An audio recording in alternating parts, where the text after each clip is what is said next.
أعوذ بالله من الشيطان الرجيم بسم الله الرحمن الرحيم الرحمن علم القرآن خلق الإنسان علمه البيان. அஸ்ஸலாமு அலைக்கும் வரஹ்மத்துல்லாஹி வபரகாத்துஹு. அன்பிற்குரிய சகோதரர்களே, இந்த தர்பியா வகுப்பிலே ஹதீஸ்களையும் பலவீனமான செய்திகளும் என்ற தலைப்பில் நாம் ஹதீஸ்களை தொடர்பான அடிப்படையான தகவல்களை நாம் தெரிந்து கொள்ளவிருக்கின்றோம். அன்பிற்குரிய சகோதரர்களே, நம்முடைய இஸ்லாத்தின் அடிப்படை திருமறை குர்ஆனும் நபிகள் நாயகம் ஸல்லல்லாஹு அலைஹி வஸல்லம் அவர்களுடைய மார்க்க வழிகாட்டுதல்கள், அந்த இரண்டும் தான் இஸ்லாத்துடைய அடிப்படை. திருமறை குர்ஆனுடைய ஏராளமான வசனங்கள் இந்த இரண்டையும் தான் இஸ்லாத்துடைய அடிப்படையாக நமக்கு போதிக்கின்றது. குர்ஆன், சுன்னா இந்த இரண்டையும் தவிர வேறு எந்த ஒன்றும் மார்க்கத்துடைய ஆதாரமாக ஆக முடியாது. அல்லாஹ் ரப்பல் ஆலமீன் திருமறை குர்ஆனிலே 7வது அத்தியாயம் 3வது வசனத்திலே கூறுகின்றான், இத்தபிஉ மா உன்சில இலைக்கும் மிர் ரப்பிக்கும், உங்கள் இறைவனிடமிருந்து உங்களுக்கு அருளப்பட்டவற்றை நீங்கள் பின்பற்றுங்கள். வலா தத்தபிஉ மின் தூனிஹி அவுலியா, இறைவன் அல்லாதவர்களை பொறுப்பாளர்களாக ஆக்கி நீங்கள் பின்பற்றாதீர்கள்.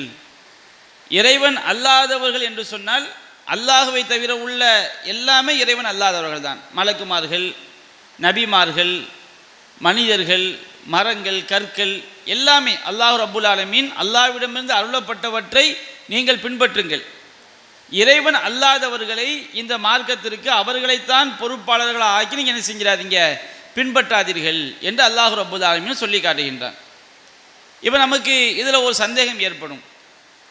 அல்லாஹ்விடமிருந்து அருளப்பட்டவற்றைத்தான் பின்பற்ற வேண்டும், இறைவன் அல்லாதவர்களின் கருத்துக்களை பின்பற்றக்கூடாது, அதில் நபிமார்களும் வருவார்கள், மலக்குமார்களும் வருவார்கள் என்று சொல்லும்போது நாம் நபிகள் நாயகம் ஸல்லல்லாஹு அலைஹி வஸல்லம் அவர்களை பின்பற்ற வேண்டும் அப்படின்னு நம்ம சொல்கிறோமே, இதனுடைய விளக்கம் என்ன அப்படிங்கிற ஒரு கேள்வி நமக்கு என்ன செய்யும், ஏற்படும். இந்த கேள்விக்கும் நமது மார்க்கம் நமக்கு தெளிவான ஒரு பதிலை தருகிறது. நபிகள் நாயகம் ஸல்லல்லாஹு அலைஹி வஸல்லம் அவர்கள் நமக்கு மார்க்கமாக போதித்த எந்த ஒன்றுமே அவர்களுடைய சொந்த கருத்து கிடையாது. நாம் நபிகள் நாயகத்தை பின்பற்றுகிறோம் என்று சொன்னால் அல்லாஹ்வுடைய கருத்தை தான் நாம் என்ன செய்கின்றோம், பின்பற்றுகின்றோம். ஏன் நபிகள் நாயகம் ஸல்லல்லாஹு அலைஹி வஸல்லம் அவர்கள் தன்னுடைய இந்த மார்க்க விஷயத்திலே தன்னுடைய மனோ இச்சைப்படி பேச மாட்டார்கள். சூரத்து நஜ்ம் என்ற அத்தியாயத்திலே 53வது அத்தியாயத்திலே அல்லாஹ் கூறுகின்றான், வமா யன்திகு அனில் ஹவா, நபிகள் நாயகம் ஸல்லல்லாஹு அலைஹி வஸல்லம் அவர்கள் தன்னுடைய மனோ இச்சைப்படி பேச மாட்டார்கள். அவங்க மனசில் என்ன நினைக்கிறாங்களோ மன விருப்பப்படி பேச மாட்டார்கள். இன்ஹுவ இல்லா வஹீ யூஹா, அவர்கள் பேசக்கூடிய அனைத்துமே அல்லாஹ்விடமிருந்து அறிவிக்கப்படக்கூடிய இறை செய்தி. நபிகள் நாயகம் ஸல்லல்லாஹு அலைஹி வஸல்லம் அவர்கள் பேசக்கூடிய அனைத்தும் என்று சொன்னால் மார்க்கம் தொடர்பாக பேசக்கூடிய அனைத்தும். இந்த வசனத்தில் நபிகள் நாயகம் பேசக்கூடிய அனைத்துமே இறை செய்தி என்று அல்லாஹ் சொல்கின்றான். நபிகள் நாயகம் பேசக்கூடிய அனைத்தும் என்று சொன்னால் எந்த வகையான அனைத்து பேச்சுக்களை எடுத்துக்கொள்ளும், மார்க்கம் தொடர்பான அனைத்து பேச்சுக்களையும் எடுத்துக்கொள்ளும். நபிகள் நாயகம் தெளிவுபடுத்துகிறாங்க. சஹீஹ் முஸ்லிமில் பதிவு செய்யப்பட்டிருக்கிறது, ஃபைன்கான மின் அம்ரி தீனிக்கும், மக்களே உங்களுடைய மார்க்க விஷயமாக இருக்கும் என்று சொன்னால் ஃபை இலைய, நீங்கள் என்னிடம்தான் கேட்க வேண்டும். மார்க்க விஷயமாக இருந்தால் நபிகள் நாயகத்தில் போய் நபிகள் நாயகம் சொல்கிறாங்க, உங்களுடைய உலக விஷயமாக இருந்தால் ஃபஷனுக்கும் பிஹி, அது தொடர்பாக முடிவெடுப்பது உங்களுடைய விஷயம். ஃபைன்கான மின் அம்ரி தீனிக்கும், உங்களுடைய மார்க்க விஷயமாக இருக்கும் என்று சொன்னால் இலைய, நீங்கள் நபியாகி என்னிடம்தான் கேட்க வேண்டும். அதற்கு காரணம் நபிகள் சொல்லி காட்டுறாங்க, ஃபலன் அக்திப அலல்லாஹ், நான் அல்லாஹ்வின் மீது ஒருபோதும் பொய் சொல்ல மாட்டேன். நபிகள் நாயகம் ஸல்லல்லாஹு அலைஹி வஸல்லம் அவர்கள் மார்க்கம் தொடர்பாக அவங்க சொல்லக்கூடிய விஷயங்கள் அல்லாஹ்விடமிருந்து பெற்றுத்தரக்கூடிய விஷயங்கள், பெற்று சொல்லக்கூடிய விஷயங்கள். இதன் காரணமாகத்தான் நபிகள் நாயகம் சொல்கிறாங்க, நான் அல்லாஹ் மீது என்ன செய்ய மாட்டேன், ஒருபோதும் பொய் சொல்லவே மாட்டேன். அப்போ இந்த இஸ்லாம் என்பது அல்லாஹ்விடமிருந்து வஹியாக அருளப்பட்ட விஷயங்கள் மட்டும்தான் எனது இஸ்லாம். நபிகள் நாயகம் ஸல்லல்லாஹு அலைஹி வஸல்லம் அவர்கள் நமக்கு போதித்த விஷயங்கள் அவங்களுடைய சுய கருத்துக்கள் கிடையாது. அல்லாஹ்விடமிருந்து அருளப்பட்ட விஷயங்களை தான், அல்லாஹ்விடமிருந்து வஹியாக எது வந்ததோ அதைத்தான் நபிகள் நாயகம் ஸல்லல்லாஹு அலைஹி வஸல்லம் அவங்க போதித்தாங்க. குர்ஆனும் அல்லாஹ்விடமிருந்து அருளப்பட்ட இறை செய்தி தான், ஹதீஸ்களும் அல்லாஹ்விடமிருந்து அருளப்பட்ட இறை செய்தி தான்.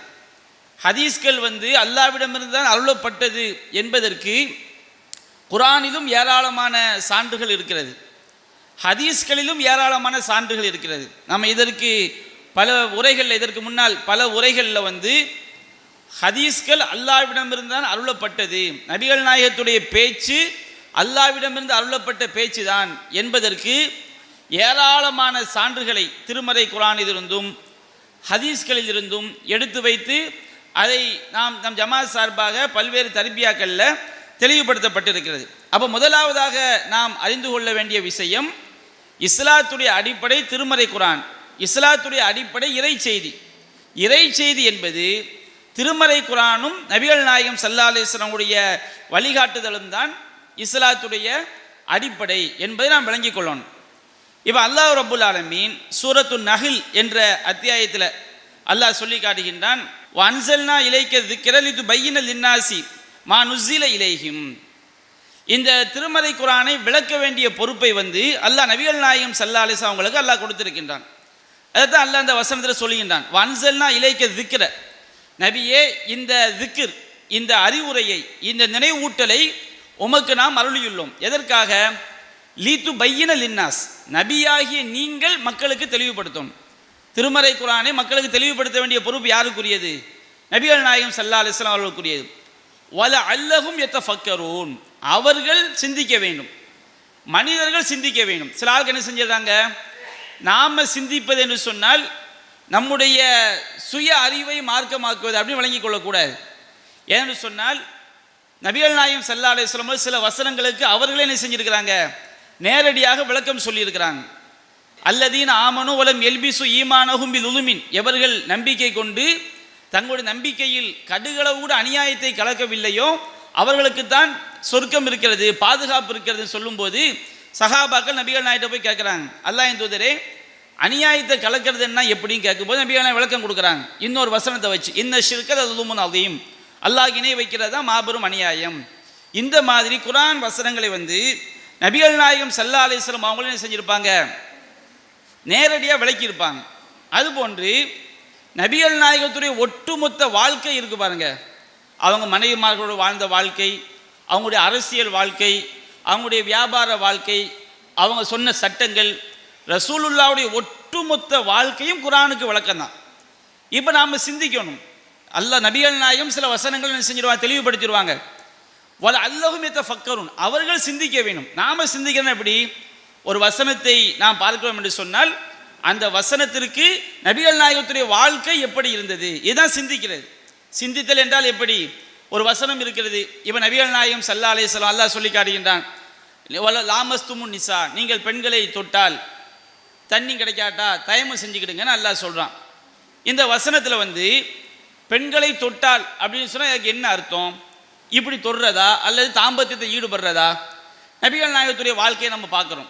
நபிகள் நாயகம் ஸல்லல்லாஹு அலைஹி வஸல்லம் அவங்க பல்வேறு நேரங்களில் மனைவிமார்கள் தொட்டுருக்கிறாங்க. தொழும்போதே ஆயிஷா ரலியல்லாஹு அன்ஹாவை அவங்க தொட்டு இருக்கிறாங்க. அப்போ அவங்க செய்யலை, தொழுகையில் தொடர்ந்து ஈடுபட்டிருக்காங்க. அப்போ இந்த வசனத்துடைய விளக்கம் என்ன? நபிகள் நாயகத்துடைய வாழ்க்கையை வைத்து அவங்களுடைய சம்பவங்களை வைத்து நாம் சிந்திக்கும் போது இந்த வசனத்தில் லாமஸ்துமுன் நிசா என்பது நீங்கள் பெண்களை தொட்டால், பெண்களை தீண்டினால் தண்ணி கிடைக்காத தயமம் செய்து கொள்ளுங்கள் என்று அல்லாஹ் சொல்வது கையால் தொழுவதை குறிக்காது, இது தாம்பத்தியத்தை ஈடுபடுவதைத்தான் குறிக்கும் என்று நாம் சிந்தித்து, ஹதீஸ்களை வைத்து சிந்தித்து என்ன செய்யலாம், நாம் புரிந்து கொள்ளலாம். இப்படி சிந்திக்கிறது. நாம் சிந்தித்தல் என்று சொன்னால் நாம ஒரு கருத்தை சுய விருப்பப்படி உண்டாக்கி சொல்கிறது கிடையாது. எது நபிகள் நாயகம் வாழ்க்கையில் என்ன இருக்குதோ, குர்ஆன் நபிகள் நாயகத்தின் ஒட்டுமொத்த வாழ்க்கையும் குர்ஆனுக்கு விளக்கமாக எடுத்துக்கொண்டு சிந்திப்பது. சில ஹதீஸ்களை குர்ஆனை வைத்து விளங்கலாம், சில குரான் வசனங்களை வந்து ஹதீஸ்களை வைத்தான் செய்ய முடியும், விளங்க முடியும். குரானில் அல்லாஹ் தொழுங்க அப்படின்னு சொல்கிறான். எப்படி தொழ வேண்டும் என்பதை எதை வச்சு தான் புரிந்து கொள்ள முடியும்? ஹதீஸ்களை வைத்து தான் புரிந்து கொள்ள முடியும். ஜக்காத்து கொடுங்கன்னு குரானில் அல்லாஹ் சொல்கிறான். எவ்வளவு கொடுக்கணும், எப்படி கொடுக்கணும் என்பதை எதை வைத்து புரிந்து கொள்ள முடியும்? ஹதீஸ்களை வைத்து தான் புரிந்து கொள்ள முடியும். அப்போ குரானில் அல்லாஹ் தெளிவாக சொல்லிவிட்டான், இந்த குரானை நாம் அருளியதின் நோக்கம் வந்து நபிகள் நாயகமாகிய நீங்கள் தெளிவுபடுத்த வேண்டும், அவர்கள் சிந்திக்க வேண்டும். நாம் சிந்தித்து ஒரு வசனத்துடைய கருத்தை சரியாக விளங்கிக் கொள்வது, ஒரு ஹதீஸுடைய கருத்தை சரியாக விளங்கிக் கொள்வது. அப்போ நமக்கு தெளிவாக விளங்குகிறது, இஸ்லாம் ஹதீஸ் இல்லாமல் நம்ம எதை புரிந்து கொள்ள முடியாது. குரானை விளங்கிக் கொள்வதற்கு நாம் ஹதீஸ் இல்லாமல் எதையும் செய்ய முடியாது, புரிந்து கொள்ளவே முடியாது. யாராவது மார்க்கத்தை விளங்கிக் கொள்வதற்கு ஹதீஸ் தேவையில்லை, நபிகள் நாயகத்துடைய விளக்கம் தேவையில்லை என்று சொன்னால் அது தெளிவான குஃபுர், அது தெளிவான வழிகேடு. இதை நாம் புரிந்து கொள்ள வேண்டும். அடுத்து அல்லாஹ் ரப்பல் ஆலமீன் 15வது அத்தியாயம் 9வது வசனம் அல்லாஹ் சொல்கின்றான், இன்னா நஹ்னு நஸ்ஸல்னா ذிக்ர வ இன்னா லஹு லஹாஃபிலூன். நாமே இந்த அறிவுரையை, இந்த குரானை அருளினோம், நாமே இதை பாதுகாப்போம் என்று அல்லாஹ் என்ன செய்கின்றான், சொல்லி காட்டுகின்றான். இந்த குரானை வந்து பாதுகாக்கிற பொறுப்பை யார் எடுத்துக்கொண்டார்? அல்லாஹ் ரப்பல் ஆலமீன் இந்த குரானை பாதுகாக்கக்கூடிய பொறுப்பை அல்லாஹ் எடுத்துக்கொண்டான். இன்னொரு அத்தியாயத்தை அல்லாஹ் சொல்லும்போது, இன்ன அலைனா ஜமாஹு வ குரானஹு சும்ம இன்ன அலைனா பயானஹு. இந்த குரானை உம்முடைய உள்ளத்தில் ஒன்று சேர்ப்பதும் அதை ஓதச் செய்வதும் நம்முடைய பொறுப்புன்னு அல்லாஹ் சொல்லிவிட்டு, இந்த குரானை தெளிவுபடுத்துவதும் நம்முடைய பொறுப்பு என்று அல்லாஹ் என்ன செய்கிறான், சொல்லி காட்டுகின்றான். அப்போ இந்த குரானை பாதுகாக்கக்கூடிய பொறுப்பை அல்லாஹ் ஏற்றிருப்பதை போன்று இந்த குரானை பாதுகாப்பது என்று சொன்னால் அந்த குரானுக்குரிய விளக்கத்தை அல்லாஹ் என்ன செய்தாக வேண்டும், பாதுகாத்தாக வேண்டும். அப்போ அந்த பாதுகாக்கிற பொறுப்பை அல்லாஹ் எடுத்துக்கொண்டான். குரானில் அல்லாஹ் சொல்லி காட்டுகின்றான், சும்ம இன்ன அலைனா பயானஹு, அதை தெளிவுபடுத்துவது நம்முடைய பொறுப்புன்னு அல்லாஹ் சொல்லிவிட்டான். அப்போ நபிகள் நாயகம் ஸல்லல்லாஹு அலைஹி வஸல்லம் வாழ்க்கை தான் குரானுக்கு வந்து விளக்கம். அப்போ அந்த குரானுடைய விளக்கத்தையும் அல்லாஹ் என்ன செய்திருக்கின்றான், பாதுகாத்திருக்கின்றான். குரானும் பாதுகாக்கப்பட்டிருக்கிறது, குரானுடைய விளக்கமும் என்ன செய்யப்பட்டிருக்கிறது, பாதுகாக்கப்பட்டிருக்கிறது என்பதை நாம் புரிந்து கொள்ள வேண்டும். அதே நேரத்தில் குரானுடைய பாதுகாப்புக்கும் ஹதீஸ்களுடைய பாதுகாப்புக்கும் வித்தியாசம் இருக்கிறது. இப்போ உதாரணமாக ஒருதை வந்து நம்ம ஒரு பயணத்தில் போகிறோம், வாகனத்தில் போகிறோம், முன்னாடி ஒரு லாரி பயங்கரமாக மோத வருதுன்னு வைத்துக் கொள்ளுங்கள். எந்த விதமான காயங்களும் படாமல் காப்பாற்றினால் அதுவும் காப்பாற்றுறது தான். மோதல் உண்டாயிடுச்சு, ஆஸ்பத்திரியில் கொண்டு போய் ட்ரீட்மெண்ட் எடுத்து எல்லா மருந்தையும் கொடுத்து கரெக்டாக அவன் ஆக்சிடெண்ட் ஆகிறதுக்கு முன்னாடி எப்படி இருந்தானோ அதுபோன்று ட்ரீட்மெண்ட் எடுத்து அந்த ஆரோக்கியத்தை கொண்டு வர்றது என்னது தான், காப்பாற்றுறது தான். இந்த மாதிரி வித்தியாசம் வந்து குரானுக்கும் சுன்னாவுக்கும் மத்தியில் இருக்குது. ஆனால் ஒன்றை விளங்கிக் கொள்ள வேண்டும், குரானும் இறை செய்தி தான், சுன்னாவும் இறை செய்தி தான். ஒருவன் சுன்னாவை மறுத்தால் நபிகள் நாயகம் சொன்னது தான் என்று 100% உறுதியான பிறகு நபிகள் நாயகம் சொன்னால் ஏற்றுக்கொள்ள மாட்டேன் அப்படின்னு ஒருத்தர் மறுக்கிறான் வைத்துக் கொள்ளுங்கள், அவன் காஃபிர். அது வந்து மார்க்கத்தில் எந்த விதமான சந்தேகமும் கிடையாது. ஆனால் ஒரு வித்தியாசத்தை நம்ம புரிந்து கொள்ள வேண்டும். நபி சொன்னதை மறுப்பது, நபிகள் நாயகம் ஸல்லல்லாஹு அலைஹி வஸல்லம் அவர்கள் சொன்னதாக உறுதிப்படுத்தப்படவில்லை என்று மறுப்பது, ரெண்டுக்கும் உள்ள வித்தியாசம் இருக்குது. இன்றைக்கு சலஃபு கொள்கையை சார்ந்தவர்கள் நம் மீது ஒரு அபாண்டமான மார்க்க அறிவில்லாத ஒரு தவறான கருத்தனை செய்வாங்க. அந்த தங்களுடைய மக்களுக்கு மத்தியில் வந்து அவங்க சொல்லுவாங்க, என்ன சொல்லுவாங்கன்னா, இவங்க வந்து நபி சொன்னதை மறுக்கிறாங்க, நபி சொன்னதை மறுத்தா அவன் யார், காஃபிர். இவங்க வந்து நபி சொன்னதை மறுக்கிறாங்க அப்படின்னு சொல்லி ஒரு தவறான ஒரு சித்தாந்தத்தை உண்டாக்கி, நபி சொன்னதை மறுத்தால் அவன் காஃபிர் என்று வரக்கூடிய வசனங்களை எல்லாம் நமக்கு என்ன செய்வாங்க, ஃபிட் பண்ணுவாங்க. சலஃபு கொள்கையை சார்ந்தவர்கள் அவர்கள் எந்த அளவிற்கு மார்க்க விஷயத்தில் வளைக்கிறார்கள், தவறான ஒரு கருத்தை மக்களுக்கு மத்தியில் பதிய வைக்கிறாங்கன்னு சொன்னோம்னா, இப்போ ஒரு செய்தியை வந்து இது குரானுக்கு முரண் அப்படின்னு நம்ம மறுக்கிறோம்னு சொன்னோம்னா அவங்க என்ன செய்வாங்க பாருங்கள், ரசூலுல்லாஹ் சொன்னதை மறுத்துட்டாங்க, நபிகள் நாயகத்தை பற்றி குரான் அல்லாஹ் சொல்லி காட்டுகின்றான், நபிகள் நாயகத்துடைய பேச்சு வஹி என்று அல்லாஹ் சொல்லி காட்டுகின்றான், அல்லாஹ்வும் அல்லாஹ்வுடைய தூதரும் ஒரு காரியத்தில் முடிவெடுத்த பிறகு அதில் சுய கருத்து கொள்வதற்கு எந்த ஈமான் கொண்ட ஆணுக்கும் பெண்ணுக்கும் உரிமை கிடையாதுன்னு குரானில் அல்லாஹ் சொல்லுது. இவங்க என்ன செய்கிறாங்க, நபிகள் நாயகம் சொன்னதை மறுத்தாங்கன்னா இவங்க யார், காஃபிர் அப்படிங்கிற மாதிரி ஒரு கருத்தை என்ன செய்கிறாங்க, உண்டாக்குறாங்க. இது உண்மையிலே ஒரு மடமைத்தனமான ஒரு வாதம். நபிகள் நாயகம் சொன்னது மாதிரி. இப்போ நபிகள் நாயகம் இருக்கிறாங்க வைத்துக்கொள்ளுங்கள். நபிகள் நாயகம் ஒரு கருத்தை சொன்னாங்கன்னா, ஒரு காரியத்தை சொன்னாங்கன்னா, அது மறுத்தாவும் காஃபிர் தான். ஏன் நபிகள் நாயகம் வாயிலிருந்து இது வராது, பொய் வராது. இங்கே பிரச்சனை அது கிடையாது. இந்த ஹதீஸ் கலை நம்ம சொல்கிறோமா இல்லைங்களா?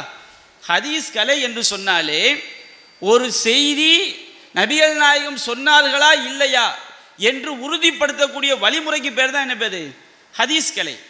நபிகள் நாயகம் சொன்னார்கள் என்று உறுதியான பிறகுதான் நபிகள் நாயகம் சொன்னதாக என்ன செய்ய நாம் எடுத்துக்கொள்ள வேண்டும். அந்த சலஃபுகள் அவங்களே ஏற்றுக்கொள்ளக்கூடிய விஷயம்தான். ஹதீஸ்களில் லைஃப் இருக்குங்கிறாங்க. லைஃபான ஹதீஸ் எப்படி இருக்கும்? நபிகள் நாயகம் சொன்னாங்கன்னு தான் இருக்கும். இட்டுக்கட்டப்பட்ட ஹதீஸ் எப்படி இருக்கும்? நபிகள் நாயகம் சொன்னாங்கன்னு தான் இருக்கும். இப்போ ஒரு ஹதீஸை நபிகள் நாயகம் சொன்னாங்க, சீன தேசம் சென்றேனும் சீர்கல்வியை கற்றுக்கொள் அப்படின்னு ஒரு செய்தி நபிகள் நாயகம் சொன்னாங்கன்னு வருதுன்னு வச்சுக்கிடுங்க. இது இட்டுக்கட்டப்பட்ட செய்தின்னு ஒரு ஆள் சொல்கிறார். நபிகள் நாயகம் சொன்னாங்கன்னு இருக்குத, நீ அதை இட்டுக்கட்டப்பட்ட செய்தின்னு சொல்லிட்டியா, நீ நபிகள் நாயகம் காஃபிர் அப்படி சொல்ல முடியுமா? எத்தனையோ ஆயிரக்கணக்கான ஹதீஸ்களை பலவீனமான ஹதீஸ்ன்னு சொல்கிறோம். பலவீனமான ஹதீஸ் என்று சொல்லும்போது நபிகள் நாயகம் சொன்னாங்கன்னு தானே ஹதீஸில் இருக்குது. அப்படி நபிகள் நாயகம் சொன்னாங்கன்னு வரக்கூடிய செய்தி எப்படி மறுக்க முடியும்? இங்கே ஒரு ஹதீஸை லைஃப் என்றோ இட்டுக்கட்டப்பட்டது என்றோ குரானுக்கு முரணானது என்றோ நாம் மறுக்கும் பொழுது அதை நபிகள் நாயகத்தை மறுப்பதாக எந்த ஒரு சிந்தனையாளனும் அறிவாளியும் என்ன செய்ய மாட்டாங்க, கருத மாட்டாங்க. ஒரு செய்தி நபிகள் நாயகம் ஸல்லல்லாஹு அலைஹி வஸல்லம் அவர்கள் சொன்னதாக உறுதிப்படுத்தப்படும் பொழுதுதான் அதை நாம் என்ன செய்யக்கூடாது, மறுக்கக்கூடாது. நபிகள் நாயகம் ஸல்லல்லாஹு அலைஹி வஸல்லம் அவர்கள் சொன்னார்கள் என்று உறுதிப்படுத்துவதற்கு என்னென்ன வழிமுறைகள் இருக்குதோ, என்னென்ன நிபந்தனைகள் இருக்குதோ, அந்த நிபந்தனைகள் முழுமையாகவில்லை என்று சொன்னால் அதை ஒருவன் மறுத்தால் அவனை என்ன செய்யக்கூடாது, காஃபிர் என்று சொல்லக்கூடாது. அது மார்க்கத்துக்கு மாற்றமான, இஸ்லாத்துக்கு எதிரான ஒரு வழிகட்ட ஒரு கருத்து என்பதை என்ன செய்ய வேண்டும், விளங்கிக் கொள்ள வேண்டும். இப்போ குரானுடைய பாதுகாப்பு முறை, குரான் எப்படிலாம் பாதுகாக்கப்பட்டது? இப்போ நபிகள் நாயகம் காலத்தில் ஒரு குரான் வசனம் இறங்குதுன்னு வச்சுக்கிடுங்க, நபியுடைய உள்ளத்தில் அது என்ன செஞ்சிடும், ஆழமாக பதிந்து விடும். இதை குரான்லேயே அல்லாஹ் என்ன செய்கின்றான், சொல்லி காட்டுறான். குரான் வசனம் அருளப்பட்டவுடன் அதை நபிமார்கள் சஹாபாக்கள் என்ன செய்வாங்க, ஓதி காட்டுவாங்க. வஹி எழுதக்கூடிய எழுத்தர்கள் இருந்தாங்க. குரான் வசனம் ஓசை வடிவத்தில் தான் என்ன செய்யப்பட்டது, அருளப்பட்டது. அருளப்பட்ட நபிகள் நாயகம் உள்ளத்தில் அப்படியே பதிந்து விடும். சூரத்துல் அலா அல்லாஹ் சொல்லி காட்டுகின்றான், சனுக்ரிஉக ஃபலா தன்சா, நாம் உமக்கு ஓதி காட்டுவோம், உமக்கு என்ன செய்யாது, அது மறக்கவே செய்யாது, நீர் அதை மறக்க மாட்டீர் அப்படின்னு அல்லாஹ் சொல்லி காட்டுகின்றான். அப்போ குரான் வசனம் அருளப்பட்டவன் நபியுடைய உள்ளத்தில் அது ஆழமாக பதிந்து விடும். நபிகள் நாயகம் ஸல்லல்லாஹு அலைஹி சஹாபாக்கள் என்ன செய்வாங்க, அதை ஓதி காட்டுவாங்க. வஹியை எழுதக்கூடிய எழுத்தர்கள் இருந்தாங்க, அதிகமான சஹாபாக்கள் இருந்தாங்க. அவங்க என்ன செய்வாங்க, அந்த குரான் வசனங்களை எழுதி வைத்துக் கொள்வாங்க. வசனம் அருளப்பட்ட உடனே என்ன செய்வாங்க, எழுதி வைத்துக் கொள்வார்கள். நபிகள் நாயகம் எழுதி வைத்துக் கொள்வார்கள். பல சஹாபாக்களும் என்ன செஞ்சாங்க, அந்த வசனங்களை எழுதி வைத்துக் கொண்டார்கள். அதுபோன்று 5 வேளை தொழுகையிலும் குரான் வசனம் என்ன செய்யப்படுது, ஓதப்பட்டு கொண்டே இருந்தது. இப்படி குரான் வசனங்களை பொறுத்த வரைக்கும் அல்ல ஒரு வார்த்தை கூட, ஒரு எழுத்து கூட மாற முடியாத அளவிற்கு மிகப்பெரிய பாதுகாப்பு நபியுடைய காலத்தில் என்ன செய்து இருந்தது. ஒருவன் செல்லும் போது ஒரு லாரி மோத வருதுன்னு வச்சுக்கிடுங்க, அவனுக்கு எந்த விதமான பாதிப்பு இல்லாமல் அவனை காப்பாற்றுவதை போன்று இந்த குரானில் எந்த விதமான ஆக்சிடென்ட்டும் விபத்தும் ஏற்பட்டு விடாமல் அவ்வளவு சரியாக பாதுகாக்கப்பட்ட ஒரு சூழல் நபியுடைய காலத்திலும் இருந்த, அதற்கு அடுத்தடுத்த காலத்திலும் என்ன செய்தது இருந்தது. அப்போ ஒவ்வொரு முறை குரான் அருளப்பட்டதும் அது என்ன செய்யப்படும், எழுதப்பட்டு விடும். அது மாதிரி இப்படி ஒவ்வொரு காலகட்டத்திலும் அந்த குரான் வசனம் எப்படி நபிகள் நாயகத்துக்கு அருளப்பட்டதோ அதுபோன்று அது பாதுகாக்கப்பட்டு கொண்டே என்ன செஞ்சது வந்தது.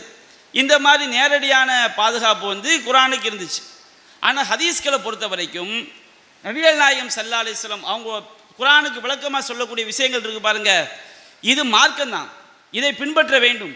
இறை செய்தி அடிப்படையில் தான் நபிகள் நாயகம் என்ன செய்தார்கள், ஹதீஸ்களை சொன்னார்கள், விளக்கங்களை சொன்னார்கள். ஆனால் நபிகள் நாயகம் ஸல்லல்லாஹு அலைஹி வஸல்லம் அவங்க குரானை தொழுகையில் ஓதுங்கன்னு சொன்ன மாதிரி, குரானை எழுதி வைத்துக் கொள்ளுங்கள் என்று சொன்ன மாதிரி, அவங்க குரானுக்கு விளக்கமாக சொன்ன ஒவ்வொரு விஷயத்தையும், அவங்க ஒவ்வொரு செயலையும், அவங்களுடைய ஒவ்வொரு அங்கீகாரத்தையும் எழுதி வைத்துக் கொள்ளுங்கள் என்று நபிகள் நாயகம் சொல்லல, பின்பற்ற வேண்டும் என்று சொன்னார்கள். அதற்கு குரானில் நிறைய ஆதாரம் இருக்குது. லக்கத் கான லக்கும் ஃபீ ரசூலில்லாஹி உஸ்வத்துன் ஹஸனா, அல்லாஹ்வின் தூதரிடம் உங்களுக்கு அழகிய முன்மாதிரி இருக்கிறது. அழகிய முன்மாதிரி என்று சொன்னால் அவருடைய சொல், அவருடைய செயல், அவருடைய அங்கீகாரம் எல்லாவற்றையும் அப்படியே பின்பற்றுவதுதான் அது அழகிய முன்மாதிரி. அப்போ நபிகள் நாயகத்துடைய சொல்லை பின்பற்ற வேண்டும், செயலை பின்பற்ற வேண்டும், அவங்க அங்கீகரித்ததை மார்க்கமாக எடுத்துக்கொள்ள வேண்டும் என்பதற்கு நபிகள் நாயகம் காலத்திலேயே ஏராளமான சான்றுகள் அதற்கு இருந்தது. ஆனால் நபிகள் நாயகம் ஸல்லல்லாஹு அலைஹி வஸல்லம் அவங்க குர்ஆனை எழுதி வைக்க சொன்ன மாதிரி எதை எழுதி வைக்க சொல்லல? ஹதீஸை எழுதி வைக்க சொல்லலை. ஹதீஸ்கள் தொழுகை 5 நேரம் என்ன செய்யப்படல? ஓதப்படலை. எல்லா சஹாபாக்களையும் ஒட்டுமொத்தமாக கூட்டி வைத்து நபிகள் நாயகம் எல்லா ஹதீஸ்களையும் சொல்லலை. ஒரு சஹாபி ஒன்று கேட்பாரு, அவருக்கு ஒரு போதனை பண்ணுவாங்க, அல்லாஹ் தூதரே எனக்கு ஒரு போதனை செய்யுங்க, நீ கோவப்படாதப்பாம்பாங்க. இன்னொரு சஹாபி கேட்கும்போது நீ சொந்த பந்தம் இணைச்சு வாழும்பாங்க. இன்னொரு சஹாபி கேட்கும்போது நீ பெற்றோருக்கு பணிவிடை செய்யும்பாங்க. இப்படி ஒவ்வொரு சஹாபி கேட்கக்கூடிய கேள்வி, ஒரு சஹாபி ஒரு கேள்வி கேட்குறான்னா அது அவருக்கு மட்டும் உரிய செய்தி கிடையாது, ஒட்டுமொத்த உலகத்துக்கும் உரிய செய்தி தான். அதே நேரத்தில் நபிகள் நாயகம் ஸல்லல்லாஹு அலைஹி வஸல்லம் அவங்க எல்லாரையும் கூட்டி வைத்து தன்னுடைய ஒவ்வொரு வார்த்தையையும் ஒட்டுமொத்த மக்களும் ஒரே நேரத்தில் கேட்குற மாதிரி அவங்க சொல்லலை. அவங்களுடைய போதனைகள் எல்லாமே ஒரு நபி தோழர் கேட்கும்போது அவருக்கு என்ன செய்வாங்க? போதனை செய்வாங்க. இன்னொரு நபி தோழர் கேட்கும்போது அவருக்கு சொல்லுவாங்க. அதே மாதிரி ஒரு இடத்துல சபையில் பேசியிருப்பாங்க, ஹஜ்ஜத்துல் வதாவில் பேசியிருப்பாங்க. இது எல்லாமே ஒட்டுமொத்தமாக தொகுக்கப்பட்டதுதான் நபிகள் நாயகத்துடைய ஒரு போதனை என்பதை நம்ம செஞ்சுக்கணும், விளங்கி கொள்ள வேணும். அப்போ அதை பாருங்கள், குர்ஆனுக்கும் ஹதீஸுக்கும் உள்ள வித்தியாசம். அனைத்து ஹதீஸ்களையும் மனப்பாடம் செஞ்ச ஒரு நபி தோழர் கூட கிடையாது. எல்லா ஹதீஸையும் மனப்பாடம் பண்ணி வச்சிருந்தார். குர்ஆனுக்கு அப்படி இருக்கிறாங்க. ஏராளமான நபி தோழர்கள் ஒட்டுமொத்த குர்ஆனை என்ன செஞ்சாங்க? மனப்பாடம் பண்ணி வச்சாங்க. எல்லா ஹதீஸையும் மனப்பாடம் பண்ணி வைத்த நபி தோழர் கிடையாது. அதுக்குன்னு என்ன விளங்கிடக்கூடாது? ஹதீஸை பின்பற்றக்கூடாதுங்கிற மாதிரி விளங்கிடக்கூடாது. ரெண்டுக்கும் உள்ள வித்தியாசத்தை புரிந்து கொள்ள வேணும். அது மாதிரி நபிகள் நாயகம் ஸல்லல்லாஹு அலைஹி வஸல்லம் அவங்க ஆரம்ப காலகட்டத்தில் ஹதீஸை எழுதுறதுக்கு என்ன செஞ்சாங்க? தடை விதிச்சாங்க. குர்ஆனோடு கலந்துடக்கூடாது என்பதற்காக. நபிகள் நாயகத்துடைய விளக்கத்தை தெரிந்து கொள்ளுங்கள், அதை பின்பற்றுங்கள், ஆனால் எழுதி வைக்காதீங்க அப்படின்னு சொல்ல செஞ்சுருந்தாங்க, தடை விதித்திருந்தார்கள். அவங்களுடைய வாழ்க்கையில் கடைசி காலகட்டத்தில் தான் அவங்களுடைய மற்ற பேச்சுக்களையும் என்ன செஞ்சாங்க? எழுதி வைப்பதற்கு அனுமதி கொடுத்தாங்க.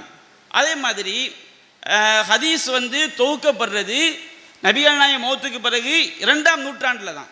நபிகள் நாயகம் வாழும்போது ஒரு சில சஹாபாக்கள் எழுதி வச்சுருந்தாங்க. அது 1500 செய்தி ஹதீஸ்கள் தான் இருக்கும். அதில் கூட சரியான அறிவிப்பாளர் தொடர் இல்லாத விஷயங்கள் எவ்வளவோ இருக்குது. ஆனால் நபிகள் நாயகம் ஸல்லல்லாஹு அலைஹி வஸல்லம் அவங்க ஹதீஸ்கள் தொகுக்கப்பட்டது ரசூலா மௌத்தாயி 100 ஆண்டுகளுக்கு பிறகு தான் என்ன செய்யப்படுது? ஹதீஸ்கள் தொகுக்கப்படக்கூடிய ஒரு காலகட்டம் என்ன செய்யுது. அதற்கு முன்னாடி வரைக்கும் வாய்மொழி பரிமாற்றமாக சஹாபி தாபீன்னு சொல்லுவார், அவங்க அடுத்த தலைமுறைக்கு சொல்லுவாங்க, அவங்க அடுத்த தலைமுறைக்கு சொல்லுவாங்க. இப்படி தான் என்ன செய்தது? ஹதீஸ்கள் இருந்தது. இப்போ நம்ம சொன்னோம் பார்த்தீங்களா, ஆரம்ப காலகட்டத்தில் ஹதீஸை எழுதுவதற்கு தடை இருந்ததுன்னு சொன்னோம் பார்த்தீங்களா. இதுக்கு என்ன ஆதாரம்? சஹீஹ் முஸ்லிமில் 5734வது செய்தியாக பதிவு செய்யப்பட்டது. நபிகள் நாயகம் சொல்லி காட்டுறாங்க, நான் கூறுவதை எழுதி வைக்காதீர்கள். அதாவது பின்பற்றக்கூடாது, விளங்கிடக்கூடாது, எழுதி வைக்க வேண்டாம். குர்ஆனை தவிர என்னிடமிருந்து எவரேனும் எழுதி வைத்திருந்தால் அவர் அதை அழித்து விடட்டும். இப்படி தான் ஆரம்ப காலகட்டத்தில் ரசூலா சஹாபாக்கள் உத்தரவு போட்டாங்க. பிற்காலத்தில் என்ன செஞ்சாங்க? எழுதி வைப்பதற்கு அனுமதி கொடுத்தாங்க. சஹீஹ் முஸ்லிமில் 2634வது செய்தியாக இருக்குது. யமன் வாசிகளில் அபூ ஷாஹ் அப்படின்னு ஒரு சஹாபி நபிகள் நாயகத்துடைய சில போதனைகளை எழுதி வைத்துக் கொள்வதற்கு அனுமதி கேட்கும்போது ரசூலா என்ன செஞ்சாங்க? அவருக்கு எழுதி வைத்துக் கொள்வதற்கு அனுமதி கொடுத்தாங்க. அப்போ இந்த 2 வித்தியாசம், குர்ஆனுடைய பாதுகாப்புக்கும் ஹதீஸ்கள் எப்படி பாதுகாக்கப்பட்டது என்பதற்கும் உள்ள வித்தியாசத்தை நம்ம என்ன செஞ்சுக்கணும்? தெளிவாக விளங்கி கொள்ள வேண்டும். இப்போ நாம் முதலாவது ஒரு அடிப்படை விளங்கியிருக்கிறோம். என்ன அடிப்படை? இஸ்லாத்துடைய அடிப்படை குர்ஆன் சுன்னா தான். இது முதலாவது பாயிண்ட். அல்லாஹ் அருளியதை மட்டும்தான் பின்பற்ற வேண்டும். அல்லாஹ் அருளியது குர்ஆன் சுன்னா மட்டும்தான். சுன்னா என்பது ரசூலுல்லாஹ்வுடைய சுய கருத்து கிடையாது. அது யார்கிட்ட அருளப்பட்டது? அல்லாஹ்விடமிருந்து அருளப்பட்டதான் சுன்னா. நபிகள் நாயகத்துடைய விளக்கங்கள் அனைத்துமே அல்லாஹ்விடமிருந்து வஹியாக அருளப்பட்ட விஷயங்கள் தான். மூணாவது குர்ஆனுடைய பாதுகாப்புக்கும் சுன்னாவுடைய பாதுகாப்புக்கும் மத்தியில் உள்ள வித்தியாசங்கள். அடுத்து நபிகள் நாயகம் ஸல்லல்லாஹு அலைஹி வஸல்லம் அவங்க ஒரு ஹதீஸ் கலை என்பது நபிகள் நாயகம் சொன்னார்களா இல்லையா என்று ஒரு செய்தியை உறுதிப்படுத்துவதுதான். நபிகள் நாயகம் சொல்லவில்லை, நபிகள் நாயகம் சொன்னார்கள் என்பதை உறுதிப்படுத்துவதற்கு என்னென்ன வழிமுறைகள் இருக்குதோ அந்த வழிமுறையை நம்ம பின்னாடி பார்க்கவிருக்கிறோம். அந்த வழிமுறைகள் பூர்த்தியாகவிட்டால் நம்ம எப்படி தான் முடிவெடுப்போம்? நபிகள் நாயகம் சொல்லவில்லை அப்படி தான் என்ன செய்வோம்? முடிவெடுப்போம். சிலர் என்ன செய்கிறாங்க, சலஃபு கொள்கை சார்ந்தவர்கள், அவங்க ஒரு தவறான ஒரு அடிப்படையை வைத்துக்கொண்டு அந்த அடிப்படைக்கு நாம் சொல்லுவது சரியாக வரவில்லை என்பதனால் காஃபிர் ஃபத்வா கொடுக்குறாங்க. இது என்னது, தவறான ஒரு வழிமுறை. ஒருவரை பார்த்து காஃபிர் என்று சொன்னால் அவன் அவ்வாறு இல்லாவிட்டால் எவன் சொன்னானோ அவன் என்ன செய்து விடுவான், காஃபிர் ஆகிவிடுவான். நபிகள் நாயகம் சொன்னதை மறுப்பதுன்னு சொன்னோம்னா, நபிகள் நாயகம் முன்னாடி இருந்து ஒரு செய்தியை சொல்கிறாங்க, அதை மறுத்தா அவன் யார் தான், காஃபிர் தான். நபிகள் நாயகம் ஸல்லல்லாஹு அலைஹி வஸல்லம் அவர்கள் ஒரு செய்தியை சொன்னார்கள் என்று உறுதிப்படுத்துவதற்கு என்னென்ன வழிமுறைகள் இருக்குதோ அந்த வழிமுறை 100% பூர்த்தி அடைந்த பிறகு அதை ஒருவன் மறுத்தா அவன் யார் தான், காஃபிர் தான். அதே நேரத்தில் நபிகள் நாயகம் ஸல்லல்லாஹு அலைஹி வஸல்லம் ஒரு செய்தியை சொன்னார் என்பதற்கு என்னென்ன வழிமுறைகள் இருக்குதோ அது உறுதியாகாமல் இருக்கும்போது அதை ஒருவன் நபிகள் நாயகம் சொல்லவில்லை என்று சொன்னால் அதை நபிகள் நாயகத்தை மறுத்துட்டான் அப்படி சொல்லாமல் வச்சுக்கிடுங்க, அது ஒரு அறிவில்லாத ஒரு வாதம் என்பதை நம்ம செஞ்சுக்கணும், புரிந்து கொள்ள வேண்டும். அடுத்து இப்போ ஒரு ஹதீஸ்ன்னு வச்சுக்கிடுங்க. இப்போ புகாரி இமாம் நபிகள் நாயகம் சொன்னார்கள்னு சொல்லி புகாரில் ஒரு ஹதீஸை தொகுக்கிறாங்கன்னா, தமிழ் மொழிபெயர்ப்பில் அறிவிப்பாளர் தொடரை எல்லாம் என்ன செய்ய மாட்டாங்க, மொழிபெயர்க்க மாட்டாங்க. சஹாபி பேர், அந்த சஹாபி நபிகள் நாயகம் சொன்னார்கள் என்று சொல்லக்கூடிய தகவலை மட்டும்தான் மொழிபெயர்ப்பாங்க. அரபி மூலத்தில் என்ன இருக்கும், அறிவிப்பாளர் தொடர் இருக்கும். இப்போ நபிகள் நாயகம் ஸல்லல்லாஹு அலைஹி வஸல்லம் வாழும்போது ஒரு தகவலை யாருக்கு சொல்லுவாங்க, சஹாபாக்கள் சொல்லுவாங்க. சஹாபாக்கள் நபிகள் நாயகத்தை பார்த்தவர்கள் யார், சஹாபாக்கள். சஹாபாக்களுக்கு அடுத்த காலத்தில் உள்ளவர்கள் தாபியன்கள் சொன்னோம்னா சஹாபாக்களை பார்த்துருப்பாங்க, யாரை பார்த்துருக்க மாட்டாங்க, நபிகள் நாயகத்தை பார்த்துருக்க மாட்டாங்க. தாபியன்களுக்கு அடுத்த காலம் தபா தாபியன்கள். இப்போ தாபியன்கள்லேயே பெரிய தாபி, சின்ன தாபியின், அதே மாதிரி நடுநிலையாக உள்ளவர். பெரிய தாபின்னு சொன்னோம்னா நிறைய சஹாபாக்களை பார்த்துருப்பார்.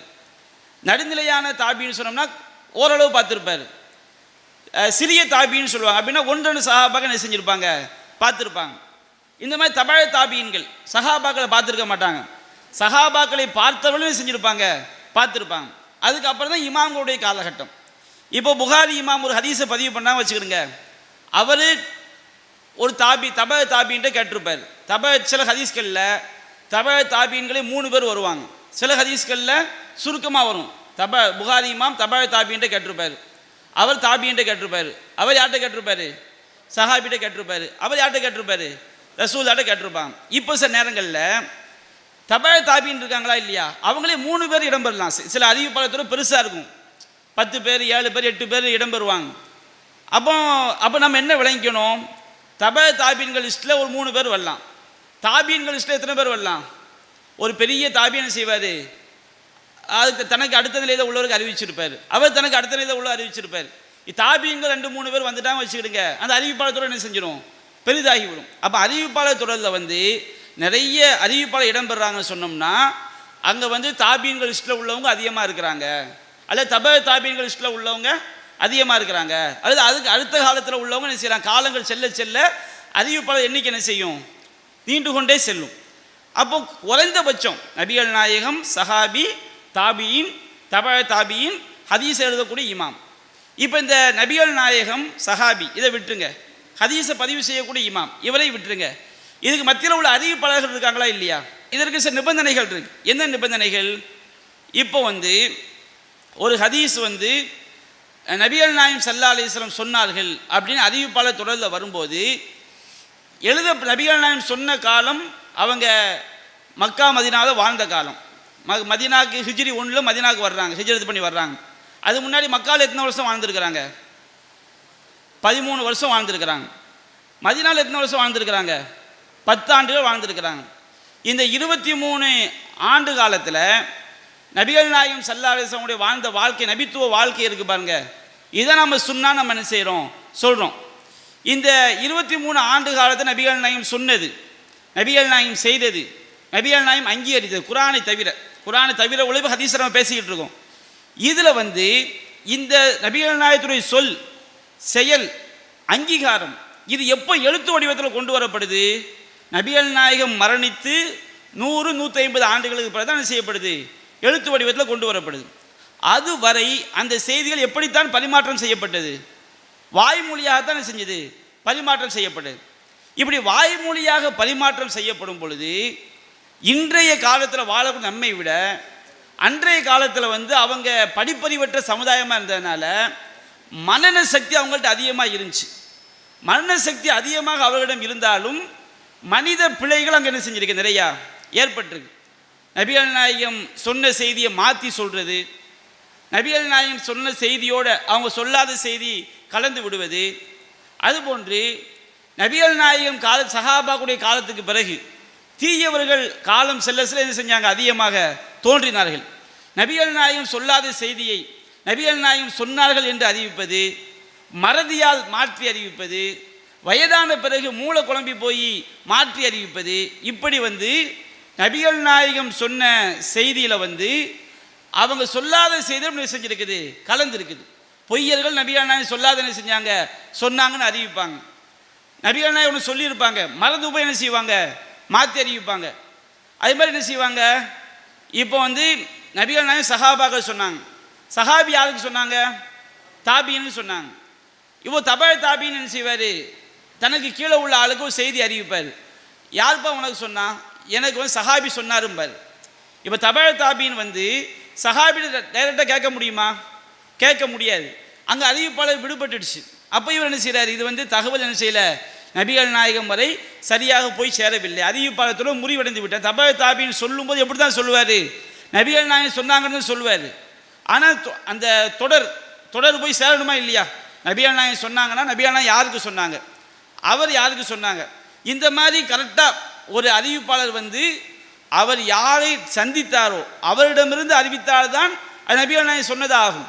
ஒரு அறிவிப்பாளர் தான் சந்திக்காத ஒருவர், அவர் பிறக்கிறதுக்கு முன்னாடியே ஒரு ஆள் மூத்தாயிட்டார், அவர்கிட்ட ஒரு செய்தி அறிவிக்கிறான்னு வச்சுக்கிடுங்க, நீ எப்படிப்பா சந்திச்ச, நீ எப்படி அவர்கிட்ட கேட்க முடியும், நீ பிறக்கிறதுக்கு முன்னாடியே இறந்து போயிட்டாரு, நீ பிறப்பதற்கு முன்பாகவே இறந்து விட்ட ஒருவரிடம் நீ எப்படி செவியா இருக்க முடியும்.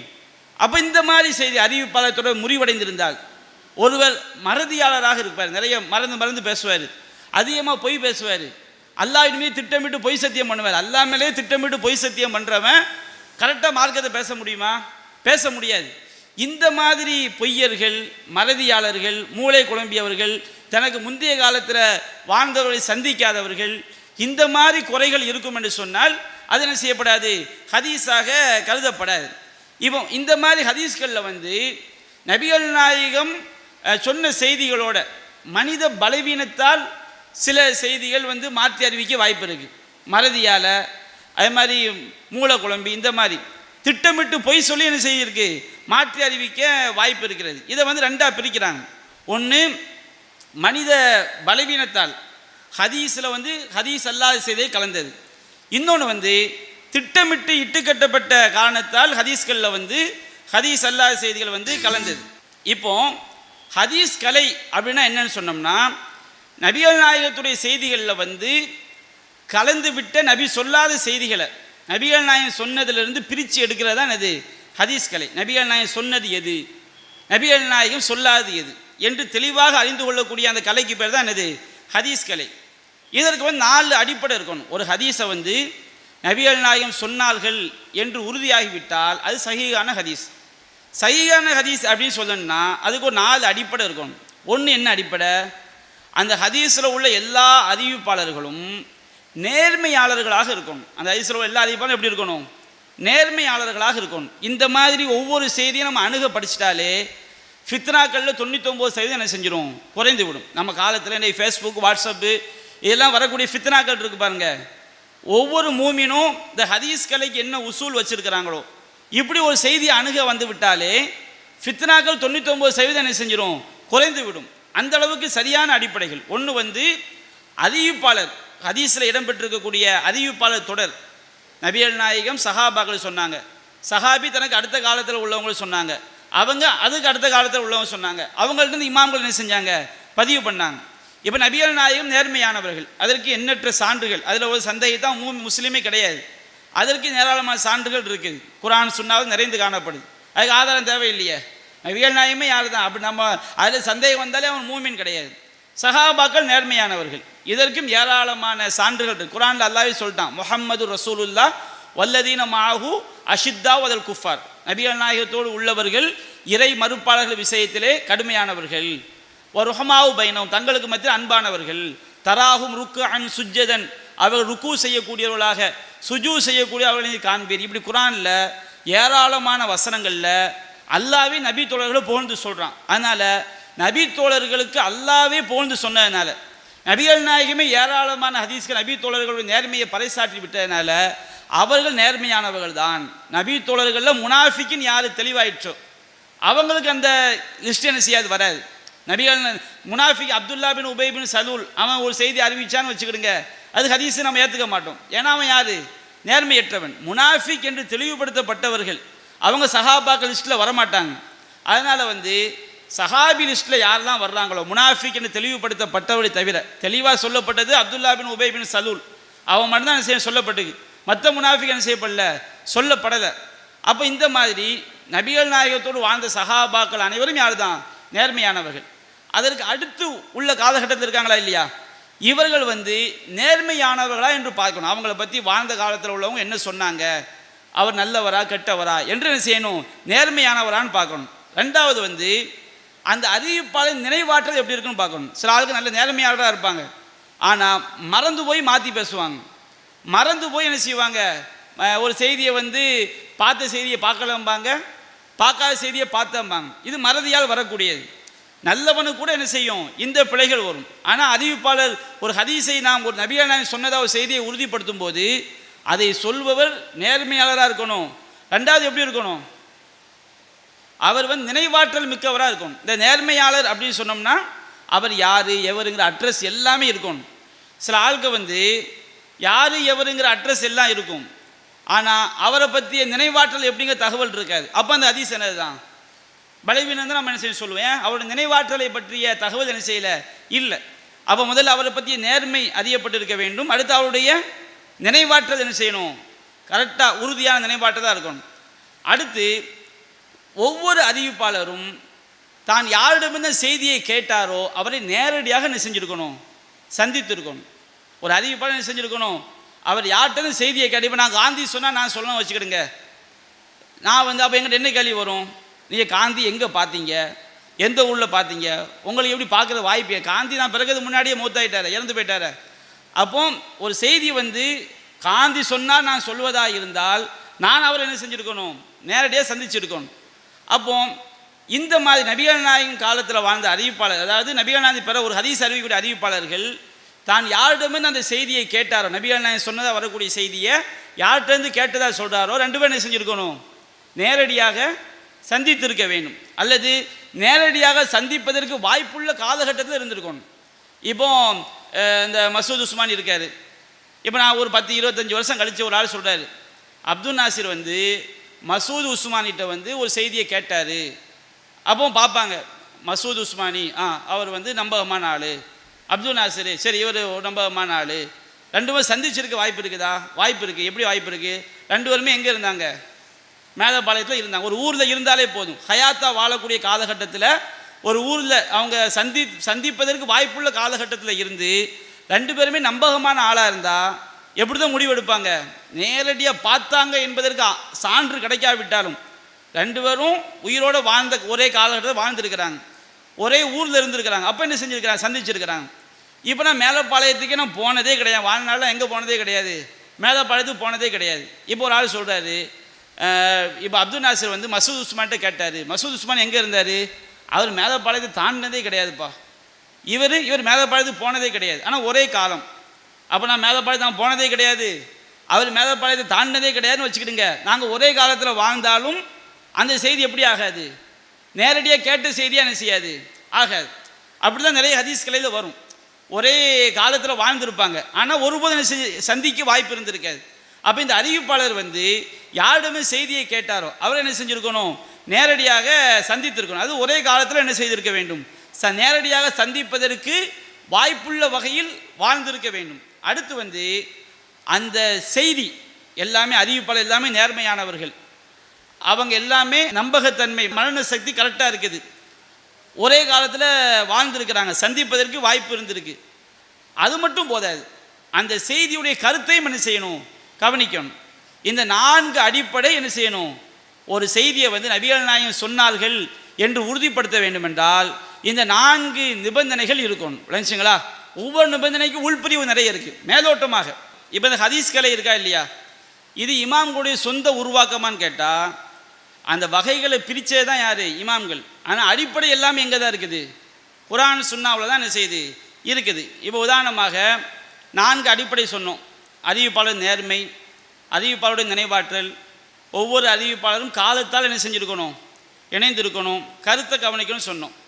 இப்போ அறிவிப்பாளர் தொடர் இருக்குது பாருங்கள். அறிவிப்பாளர் தொடர் நபிகள் நாயகம், சஹாபி, அடுத்த காலத்தில் உள்ளவங்க, இப்படி ஒவ்வொரு இமாம்கள் வரைக்கும். முஸ்லீம் இமாம்னா முஸ்லீம் ரசூலுல்லாஹ் முஸ்லீம் இமாம் வரைக்கும் உள்ள அந்த செய்தியை அறிவிக்கக்கூடியவங்களுடைய அந்த தொடருக்கு பேர் அறிவிப்பாளர் தொடர். இதுக்கு அரபியில் வந்து சனதும்பாங்க. அறிவிப்பாளர் தொடருக்கு என்ன சொல்லுவாங்க அரபியில்? சனது. சனதுன்னு சொன்னோம்னா அந்த செய்தியை அறிவிக்கக்கூடிய அறிவிப்பு. இப்போ புகாரி இமாம் பதிவு செய்கிறான்னா இவர் டைரெக்டாக யார்கிட்ட கேட்கல? நபிகள் நாயகத்தில் கேட்கல. பல காலகட்டத்தில் உள்ளவங்களுடைய செய்தியை தான் என்ன செய்கிறாரு? இவர் ஒரு ஆள்கிட்ட கேட்டிருப்பார். அவர் தனக்கு இன்னார் அறிவித்தார், அவருக்கு இன்னார் அறிவித்தார் என்ன செய்வாங்க? புகாரி இமாமுக்கு சொல்பவர் வந்து அவர் நபிகள் நாயகம் வரைக்கும் அறிவிப்பாளர் தொடர் என்ன செய்வார்? புகாரி இமாமுக்கு சொல்வார். இந்த அறிவிப்பாளர் தொடருக்கு அரபியில் என்ன பேர்? சனது அல்லது என்ன பேர்? இஸ்னாத். சனது அல்லது இஸ்னாத் அப்படின்னு என்ன செய்வாங்க? சொல்லுவாங்க. இப்போ ஒரு செய்தியை உறுதிப்படுத்துறதுக்கு அந்த செய்தியை சொல்லக்கூடியவன் நேர்மையாளனாக இருக்கணும் அப்படிங்கிறதுக்கு என்ன ஆதாரம்? நிறைய ஆதாரம் இருக்குது. அது குர்ஆனில் ஒரு சின்ன ஒரு சான்று. 49வது அத்தியாயம் 6வது வசனம். யா அய்யுஹல்லதீன ஆமனு இன் ஜாஅக்கும் ஃபாஸிகுன் பி நபையின் ஃபதபையனு. நம்பிக்கை கொண்டவர்களே, தீயவன் ஒரு செய்தியை உங்களிடம் கொண்டு வந்தால் அதை தெளிவுபடுத்தி கொள்ளுங்கள் அப்படின்னு அல்லாஹ் சொல்கிறான். கெட்டவன் ஒருத்தன் ஒரு செய்தியை கொண்டு வந்தால் அதை தெளிவுபடுத்தினா தான் அவன் கெட்டவன் கண்டுபிடிக்க முடியும். ஒரு செய்தியை தெளிவுபடுத்தும் போது தான் சொல்கிறவன் யாருன்னு நமக்கு தெரியும். நல்லவனா கெட்டவனா என்ன செய்ய முடியும்? கண்டுபிடிக்க முடியும். அப்போ ஒரு செய்தியை ஒருத்தன் கொண்டு வரான் வைத்துக்கொள்ளுங்கள். அது நாம் இந்த செய்தியை அவன் சொல்கிறானே இது சரியான செய்தியாக நம்ம தேடும்போது தான் அதை சொல்கிறவன் கரெக்டாக நல்லவன் கரெக்டாக செய்தியை கொண்டு வந்துட்டான். இவன் ஒரு ஆள் என்னை பற்றி ஒரு செய்தியை உங்கள்கிட்ட வர்றார், இப்படி வந்து அப்துல் நாசிர் சொன்னார் அப்படின்னு உங்கள்ட்ட ஒரு செய்தியை சொல்கிறார். இப்போ எங்கே நீங்கள் விசாரிக்கிறீங்க? இப்படி வந்து அப்துல் காதர் உங்களை பற்றி சொன்னார், அப்துல் காதர் நான் தப்பாக எடுத்துகிறேன் உதாரணத்துக்கு, இப்படி அப்துல் காதர் உங்களை போய் சொன்னார், அது செய்தி சரியா அப்படின்னு கேட்கும்போது நான் அப்படி சொல்லலையேங்க அப்படின்னு நான் சொல்கிறேன் வைத்துக்கொள்ளுங்கள். இப்போ யார் வந்து தவறான தகவலை கொண்டு வந்திருக்கா? அப்துல் காதர் தவறான தகவலை கொண்டு வந்துட்டார். அப்போ தவறான தகவல் என்று உறுதிப்படுத்த வரும்போது அந்த செய்தி நம்ம என்ன செய்யக்கூடாது?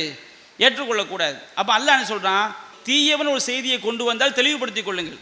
அவன் கொண்டு வரக்கூடிய செய்தி கரெக்டா, அவன் சரியாக சொல்லக்கூடியவனா, அப்படி தெளிவுபடுத்தாமல் நம்ம செய்தி ஏற்றுக்கிட்டோம் வச்சுக்கிடுங்க, அவன் சொல்லக்கூடிய செய்தியை வச்சு நம்ம ஒரு ஆள் என்ன செஞ்சுருவோம்? தப்பாக இட போட்டுருவோம். அது பின்னாடி தவறுன்னு தெரிய வரும்போது நம்ம என்ன செய்வோம்? வருத்தப்படும். இந்த வசனம் எதுக்காண்டி அருளப்படுது? ஒரு தகவலான தகவல் நபிகள் நாயகத்துக்கு கொண்டு வரப்பட்டு அவங்கள பற்றி நல்ல மக்கள் மேலே போர் தொடுக்க போயிடுறாங்க. அதுக்கப்புறம் விசாரிக்கும் போது தான் வந்த தகவல் என்னது?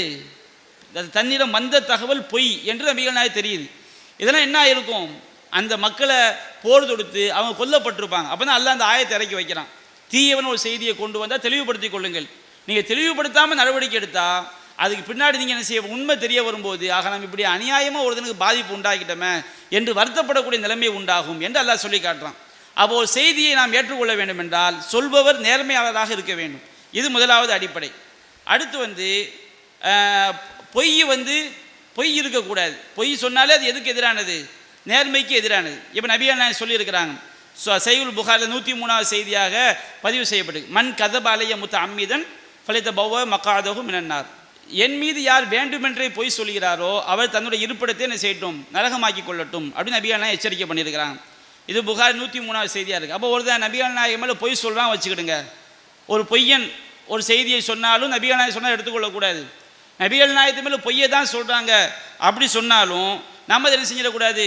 நபிகள் நாயகம் சொன்னாலும் எடுத்துக்கொள்ளக்கூடாது. அடுத்து வந்து நபிகள் நாயகம் சொல்லியிருக்காங்க, முஸ்லீமில் முன்னுரையில் வருது. முன்னுரையில் போய் பார்த்தா தெரியும். என் பெயரால் பொய்யென கருதப்படும் செய்தி யார் அறிவிக்கிறாரோ அவரும் பொய்யர்களில் ஒருவர் அப்படின்னு நபிகள் நாயகம் செஞ்சுருக்கிறாங்க, சொல்லியிருக்கிறாங்க. அடுத்து வந்து அறிவிப்பாளருடைய நினைவாற்றல் கரெக்டாக இருக்கணும். இதுக்கு என்ன ஆதாரம்? திருமிதியில் வந்து 2657வது செய்தியாக பதிவு செய்யப்பட்டது. நபிகள் நாயகம் சொல்லி காட்டுறாங்க, நம்மிடமிருந்து ஏதேனும் ஒரு செய்தியை செவியுற்று தான் செவியுற்றதை போலவே எடுத்து சொல்லும் நபருக்கு அல்லாஹ் அருள் புரிவானாக. அப்போ நபிகள் நாயகம் என்ன சொல்லி காட்டுறாங்க? நபிகள் நாயகம் ஒரு செய்தியை கேட்டால் அது எப்படி சொல்லணும்? எப்படி கேட்டாங்களோ அப்படியே சொல்லணும். அப்போ மறதியாக உள்ளவங்க, நினைவாற்றல் கம்மியாக உள்ளவங்க, குழப்பம் அடைந்தவர்கள் அப்படி என்ன செய்ய முடியாது? சொல்ல முடியாது. அப்போ நபிகள் நாயகம் வந்து அவங்களிடமிருந்து கேட்கக்கூடிய செய்தியை வந்து அவங்க சொன்ன மாதிரியே என்ன செய்யணும், எடுத்து சொல்லணும், கருத்து சிலையை வந்துடக்கூடாதுன்னு சொல்கிறாங்க. இந்த ஹதீஸில் இருந்து நினைவாற்றல் குழம்பியவர்கள், அதே மாதிரி மரண சக்தி இல்லாதவர்கள், இவங்கள்லாம் ஒரு செய்தி அறிவித்தால் என்ன செய்யக்கூடாது, ஏற்றுக்கொள்ளக்கூடாது. ஏன்? நபிகள்லாம் என்ன சொல்லியிருக்கிறாங்க, அவங்க சொன்ன மாதிரி என்ன செய்யணும், எடுத்து சொல்லணும் அப்படி சொல்லியிருக்கிறாங்க. மறதியாளர்கள், நினைவாற்றல் குழம்பியவர்களாம் என்ன செய்ய முடியாது, அப்படி சொல்ல முடியாது. அடுத்து வந்து ஒவ்வொரு அறிவிப்பாளரும் என்ன செஞ்சுருக்கணும், காலத்தால் இணைந்திருத்தல். இது வந்து ரொம்ப முக்கியம். ஏன்னு சொன்னோம்னா, ஒரு செய்தியை நேரடியாக கேட்டால் தான் அது சரியான செய்தியாக இருக்க முடியும். நேரடியாக தான் சந்திக்காதவரிடம் ஒரு செய்தியை சொன்னால் அது பொய் தானே. ஒரு ஆள் நான் பார்க்கவே இல்லை, அவர் சொன்னதாக ஒரு செய்தி அறிவித்தால் அது பொய்யாகிவிடும். இது நம்ம முன்னாடி சொன்ன ஆதாரங்கள் என்னது, போதுமானது.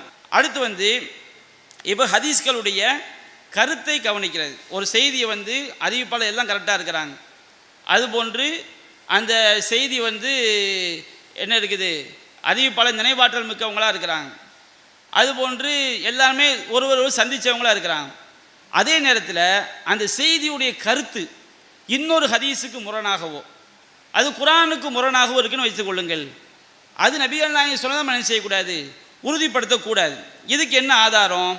இப்போ முஸ்னத் அகமதில் வந்து பதிவு செய்யப்பட்டிருக்கு, 16102வது செய்தியாக பதிவு செய்யப்பட்டு நபிகள் நாயகம் சொல்லி காட்டுறாங்க, இதா சமிஅத்துமுல் ஹதீஸ அன்னி, என்னை பற்றி ஒரு செய்தியை கேள்விப்பட்டால். இவன் நபிகள் நாயகம் டைரெக்டாக கேட்கறது கிடையாது. சலஃபுகள் எப்படி திரிப்பாங்க, நபிகள் நாயகம் சொன்ன செய்தி அவங்க நல்லது கெட்டது பிரிக்கிறாங்கம்பாங்க. இது தவறான ஒரு முட்டாள்தனமான வாதம். இங்கே நபிகள் நாயகம் சொல்லக்கூடிய வாசகம் என்ன, என்னை பற்றி, நபிகள் நாயகத்தை பற்றின அர்த்தம். அவங்க டைரெக்டாக சொல்கிறதையாக குறிக்கும்.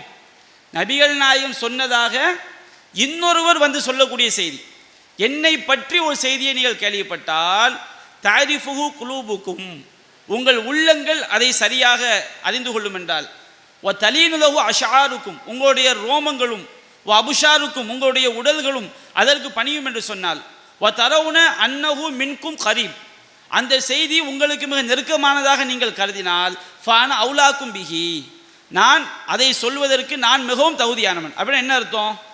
சும்மா நம்மளா வந்து நம்ம மனசுக்கு படுறதே கிடையாது. ஒரு செய்தியை நம்ம பார்க்குறோம், அறிவிப்பாளர் தான் நேர்மையானவங்களாம் பார்க்குறோம், அந்த செய்தியில் வந்து அறிவிப்பாளர் எல்லாம் நினைவாற்றல் மிக்கவங்களாம் பார்க்குறோம், இந்த செய்தியை யார்கிட்ட சொல்கிறாரோ அவரை சந்திச்சிருக்காரான்னு பார்க்குறோம். அந்த செய்தி வந்து நபிகள் நாயகம் சொன்னதாக வரக்கூடிய மற்ற உறுதியான செய்திகளுக்கு முரண் இல்லாமல் இருக்குதான்னு பார்க்குறோம். இதுதான் நம்முடைய உள்ளங்கள் ஏற்றுக்கொள்வதற்குரிய அடிப்படை. சலஃபுல் என்ன செய்வாங்க, இந்த ஹதீஸுக்கு நாம் சொல்லாத வியாக்கியானங்கள் அவங்களாக கற்பிப்பாங்க. இவங்க எப்படி பார்ப்பாங்களாம், பார்த்துட்டு இது எனக்கு பிடிக்கலையே, அது நபி அப்படி நம்ம முடிவு எடுப்போமா. இது உண்மையிலே ஒரு இது வந்து தவறான செய்தியை பதிய வைக்கிறது. மார்க்க அறிவில்லாமல் முட்டாள்தனமாக ஒரு செய்தி என்ன செய்கிறது, பதிய வைக்கிறது. இதுக்கு அர்த்தம் அப்படி கிடையாது. ஒரு செய்தியை உறுதிப்படுத்துவதற்கு என்னென்ன வழிமுறைகள் இருக்குதோ அது கரெக்டாக இருக்குன்னு வைத்துக் கொள்ளுங்கள். அது யார் சொன்னது, நபி சொன்னது. அடுத்து நபியா சொல்லி காட்டுறாங்க, வைதா சமிஅத்துமுல் ஹதீஸ அன்னி, நான் சொன்னதாக ஒரு செய்தி உங்களுக்கு வரும் என்று சொன்னால், துன்கிருஹு குலூபுக்கும், உங்கள் உள்ளங்கள் அதை மறுத்தால். எப்போ உள்ள மறுக்கும்? வ தலீனு வ தன்ஃபிர் அஷாருக்கும் அபுஷாருக்கும், உங்கள் ரோமங்களும் உங்களுடைய உடல்களும் அதை வெறுக்கும் என்று சொன்னால், வ தரவுன அன்னஹு மின்கும் பஈத், அது உங்களுக்கு தூரமானது நீங்கள் கருதினால், ஃபான அபாதுக்கும் மின்ஹு, அதை சொல்வதில் உங்களை விட நான் தூரமானவன். அப்போ நம்ம உள்ள எப்படி மறுக்கும்? ஒரு செய்தியை பார்க்குறோம், நபிகள் நாயகம் சொன்னதாக அறிவிப்பை விட நேர்மை இல்லை, அவங்க நினைவாற்றல் இல்லாதவங்களாக இருக்கிறாங்க, தனக்கு முந்தைய யார்கிட்ட செய்தி அறிவிக்கிறாங்களோ அவங்களை சந்திக்காதவங்களாக இருக்கிறாங்க, அல்லது அந்த செய்தியுடைய கருத்து நபிகள் நாயகம் சொன்னதாக உறுதிப்படுத்தப்பட்ட மற்ற செய்தி குரானுக்கோ மற்ற உறுதியான செய்திகளுக்கோ முரணாக இருக்குது. இப்போ தான் ஒரு மூமினுடைய உள்ளம் என்ன செய்யும், அதை வந்து மறுக்கும். இப்போ இதுக்கு ஒரு சில உதாரணங்களை மட்டும் சொல்லி நான் நிறைவுக்கு வந்துடுறேன். இப்போ இந்த கருத்தை கவனிக்கணும்னு சொல்கிறோமா இல்லைங்களா? இந்த கருத்தை கவனித்து நபி தோழர்கள் காலம் முதல் நல்ல இமாம்கள் வரை பல செய்திகள் நபிகள் நாயகம் சொல்லவில்லைன்னு முடிவெடுத்திருக்கிறாங்க. அதுக்கு மட்டும் ஒரு சில சான்றுகள் சொல்ல நான் சொல்லி காட்டுறேன். உதாரணமாக சஹீஹ் முஸ்லிமில் 932வது செய்தியாக பதிவு செய்யப்பட்டுள்ள செய்தி, இன்னல் மையித்த யுஅஸபு ஃபீ கப்ரிஹி பி புகாயி அஹ்லிஹி அலைஹி, குடும்பத்தினர் இறந்து போன ஒருவருக்காக அழும் பொழுது அந்த இறந்து போனவர் கபர்ஜனை செய்யப்படுகிறார், வேதனை செய்யப்படுகிறார். இப்படி நபிகள் நாயகம் சொன்னாங்கன்னு இப்னு உமர் அறிவிக்கிறாங்க. உமர் ரலியல்லாஹு அன்ஹு செய்கிறாங்க, அறிவிக்கிறாங்க. இந்த கருத்தை வந்து நபிகள் நாயகம் சொல்லவில்லை என்று ஆயிஷா மறுக்கிறாங்க. இப்னு உமர் எப்படி தான் அறிவிக்கிறாங்க, நபிகள் நாயகம் சொன்னாங்கன்னு அறிவிக்கிறாங்க. இப்போ ஆயிஷா சொல்லி காட்டுறாங்க, நபிகள் நாயகம் ஸல்லல்லாஹு அலைஹி வஸல்லம் அவங்க வந்து இப்படி சொல்லலை.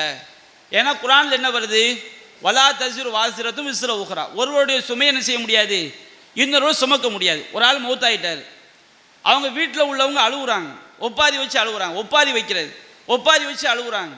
இப்படி ஒப்பாரி வைத்து அழுதால் அது உயிரோடு இருப்பவன் செய்யக்கூடிய பாவம். இறந்து போனவன் செய்கிற பாவமா? பாவம் கிடையாது. அவன் உயிரோடு இருப்பவன் செய்யக்கூடிய பாவத்திற்காக இறந்து போனவர் ஏன் தண்டிக்கப்பட வேண்டும்? இது வலிமையான கேள்வி தானே. இந்த கேள்வியை கேட்டு யார் மறுக்கிறாங்க? நபிகள் நாயகம் இவ்வாறு சொல்லவில்லை. நபிகள் நாயகம் எப்படி சொன்னார்கள்? அவரோ அவர் செய்த பாவத்துக்காக செய்யப்படுகிறார், தண்டிக்கப்படுகிறார், இவர்களோ இங்கே அழுது கொண்டு இருக்கிறார்கள். இப்படி தான் நபிகள் நாயகம் சொன்னாங்கன்னு யார் அறிவிக்கிறாங்க? அன்னை ஆயிஷா ரலியல்லாஹு அன்ஹா நினைச்சாங்க, அறிவிக்கிறாங்க. இது ஒரு உதாரணம். கருத்தை வச்சு மறுக்கிறாங்களா இல்லையா? அடுத்து பாருங்க, இப்போ நிறைய ஆதாரங்கள் இருக்கு. சுருக்கமாக ஒன்று, இமாம் ஷாஃபி அவங்க என்ன பண்ணுறாங்கன்னா, இந்த ஆதாரத்தை நீங்கள் எழுதி வச்சுக்கிறீங்க, இஹ்திலாஃபுல் ஹதீஸ். ஏன்னா நம்ம எதை காட்டினாலுமே சலஃபுல் என்ன சொல்லுவாங்க, அவர் வந்து முஅத்தஸிலா, இவர் வந்து அப்படி இல்லை, ஏதாவது ஒன்று சொல்லுவாங்க. இமாம் ஷாஃபி என்ன செய்ய முடியாது, அப்படி சொல்ல முடியாது. இமாம் ஷாஃபி என்ன செய்கிறாருன்னா, இஹ்திலாஃபுல் ஹதீஸ் அப்படிங்கிற கிதாபில் 8வது வால்யூமில் 623 பக்கத்தில் வந்து அவர் ஒரு கருத்தை சொல்கிறார். என்ன சொல்கிறாருன்னா, சஹீஹ் முஸ்லிம் போன்ற கிதாபுகளில் ஒரு செய்தி பதிவு செய்யப்பட்டிருக்கிறது.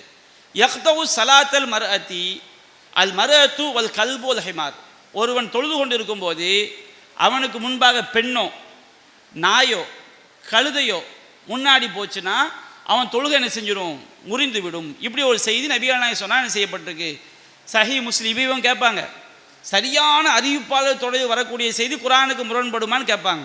அப்படி இமாம்கள் மறுத்திருக்கிறாங்களான்னு கேட்பாங்க. இந்த செய்தி எப்படி தான் வருது, சரியான அறிவிப்பாளர் தொடர்பு தான் வருது. எந்த நூலில் பதிவு செய்யப்பட்டிருக்கு?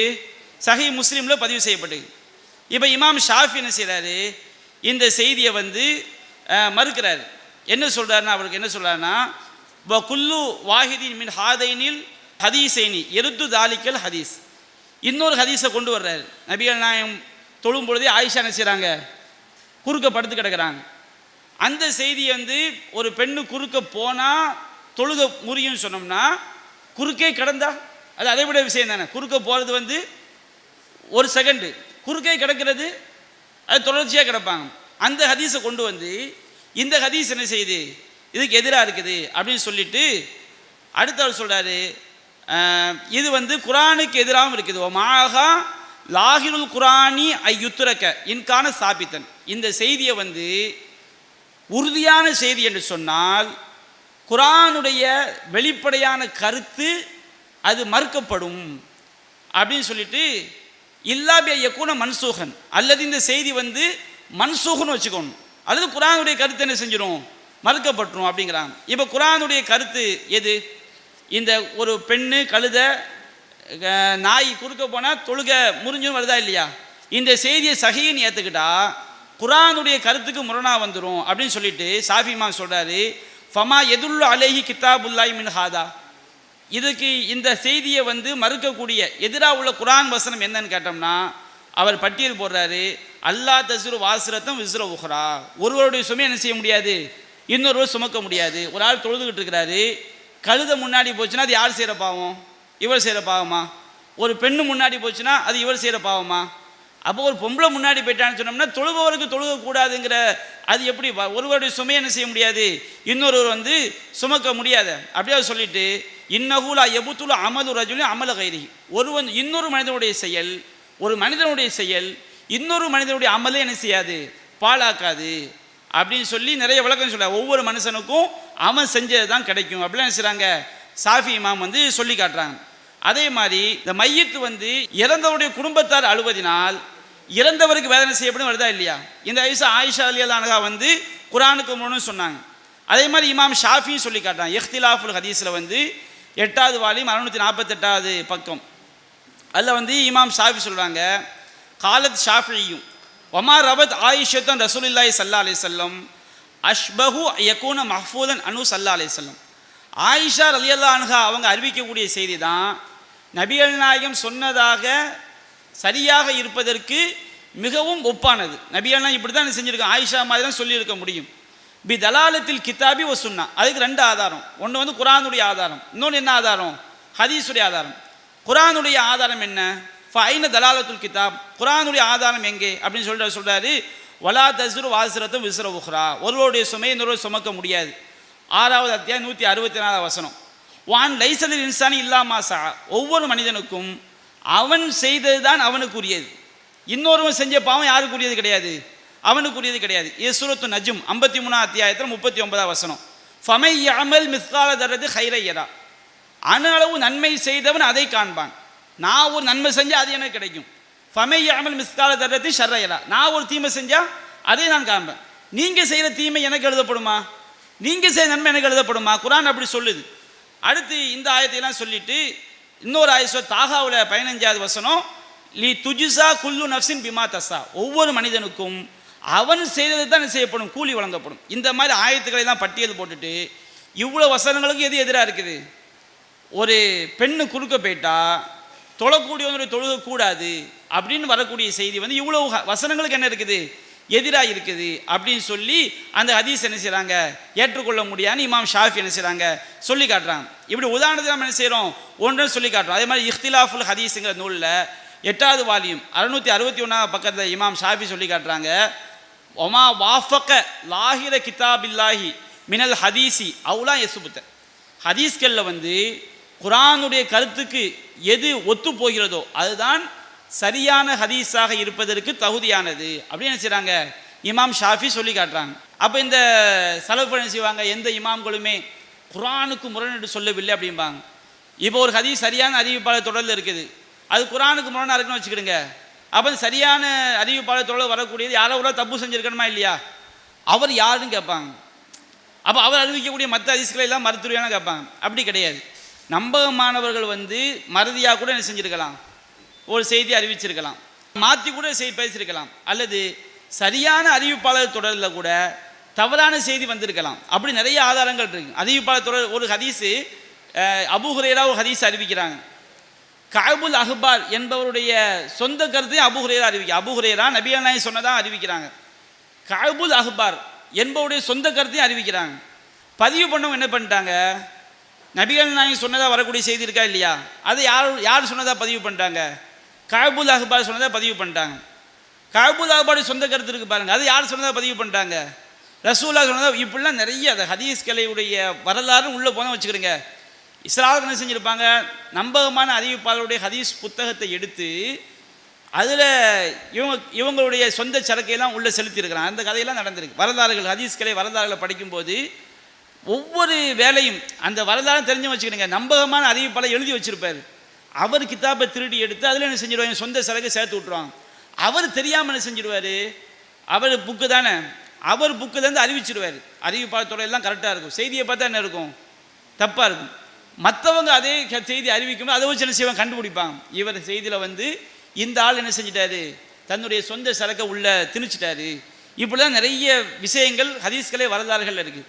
அப்போ இந்த இடத்துல வந்து சலஃபுகள் சொல்லக்கூடிய வாதத்தை நீங்கள் விளங்கிக்கணும். அவங்க என்ன சொல்கிறாங்க, ஒரு ஹதீஸில் வந்து அறிவிப்பாளர் தொடர் சரியாக இருந்து விட்டாலே அது வந்து நபி சொன்னது தான் அப்படிங்கிறாங்க. அப்படி கிடையாது. அறிவிப்பாளர் தொடரும் என்ன செய்யணும், சரியாக இருக்க வேண்டும். கருத்தும் நபிகள் நாயகம் சொன்னதாக உறுதிப்படுத்தப்பட்ட பிற செய்திகளுக்கு, அது குரானாகவும் இருக்கலாம் ஹதீஸாகவும், அதுக்கு எதிரான செய்யக்கூடாது, இருக்கக்கூடாது. அப்படி இருந்தால்தான் அது நபிகள் நாயகம் சொன்னதாக வரும். இது வந்து சில தவறான கொள்கையில் உள்ளவர்கள் இந்த கருத்தை சொல்லியிருக்கிறாங்க. ஆனால் அவங்க மட்டும் சொல்லலை, யாரும் சொல்லியிருக்கிறாங்க, நல்ல இமாம்களும் சொல்லியிருக்கிறாங்க. சஹாபாக்களும் இந்த மாதிரி நடந்திருக்கிறாங்க. ஷாஃபி இமாம் நடந்திருக்கிறாங்க, அபு ஹனீஃபா இமாம் நடந்திருக்கிறாங்க. இப்னு ஹஜர் சில செய்திகளை சொல்லி காட்டுறாரு. நிறைய ஆதாரங்கள் நம்ம மற்ற உரைகள் என்ன செஞ்சுருக்கோம், சொல்லி காட்டியிருக்கோம். இதுதான் என்னுடைய சாரம்சம். அதனால் வந்து இப்போ நம்ம ஒரு ஹதீஸை வந்து குரானுக்கு முன்னாடி சொல்லணும் வச்சுக்கிடுங்க. ஒரு செய்தி ஒரு ஹதீஸை லைஃபுங்கிறோம், இல்லைங்க இந்த அறிவிப்பாளர் சைகானாலும் சொல்லும்போது நம்ம என்ன செஞ்சுக்கிறோம், மாற்றிக்கிறோம். அது மாதிரி ஒரு ஹதீஸை குரானுக்கு முரணுன்னு சொல்கிறோம், அது சுட்டி காட்டுறாங்க. இல்லை நீங்கள் இப்படி சொல்லக்கூடிய விளக்கம் இந்த வசனத்துக்கு நீங்கள் முரணு சொல்கிறீங்க, முரண் இல்லாமல் புரிந்து கொள்ள முடியும், விளக்கம் சொல்லாமல் வச்சுக்கிடுங்க, அது ஓகே. நம்ம முரணு சொல்கிற முரண் இல்லாமல் கூட ஆகலாம். ஆனால் எது சொல்லக்கூடாது, இப்படி ஒரு அடிப்படையே கிடையாது, இந்த அடிப்படையே எந்த இமாம்களும் சொல்லலை அப்படின்னு சொல்லாமல் வச்சுக்கிடுங்க. அது வழிகட்ட அடிப்படை என்பதை நம்ம என்ன செஞ்சுக்கணும், புரிந்து கொள்ள வேண்டும். அப்போ இந்த அடிப்படை ஹதீஸ்களை தொடர்பாக இந்த விளக்கங்கள் நம்ம சுருக்கமான விளக்கத்தை நம்ம என்ன செஞ்சுருக்கிறோம், சொல்லியிருக்கிறோம். இதை நம்முடைய மனதில் பதிய வைத்துக் கொள்ள வேண்டும் என்று கூறி என்னுடைய இந்த தர்பியா வகுப்பை நிறைவு செய்கிறேன். வாஹிரு தஅவானா அல்ஹம்துலில்லாஹி ரப்பில் ஆலமீன். அஸ்ஸலாமு அலைக்கும் வரஹ்மத்துல்லாஹி.